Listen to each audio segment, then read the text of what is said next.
the figurative use of attempting the impossible. See trying to stop the tide.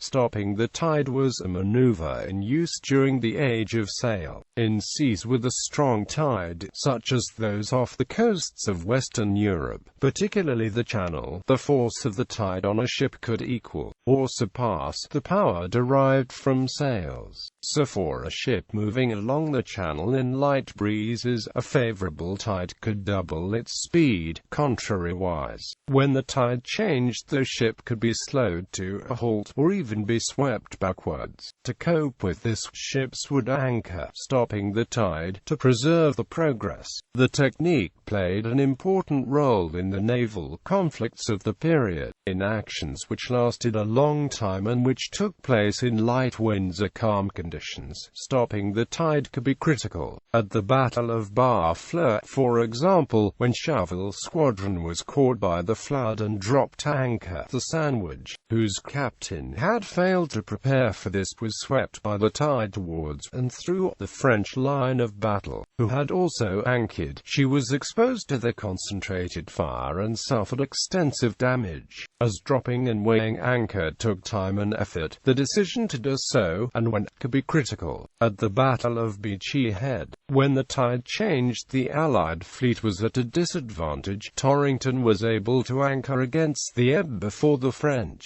who were carried away from him, gaining his fleet a respite.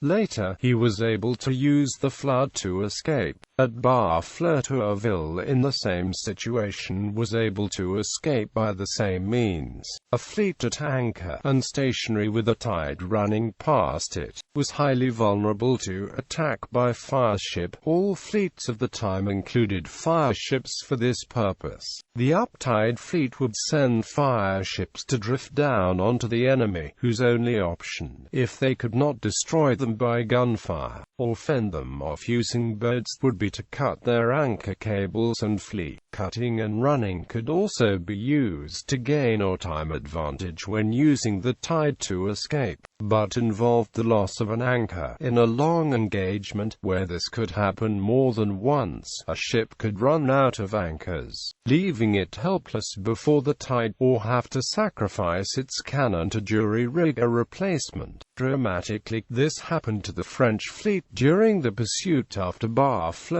Tourville's squadron, unable to round Cap de la Hague with the rest of his fleet, and with anchors dragging in a strong flood, were forced to cut, leaving them to be swept along the Normandy coast to be beached at Cherbourg and Le Hogue.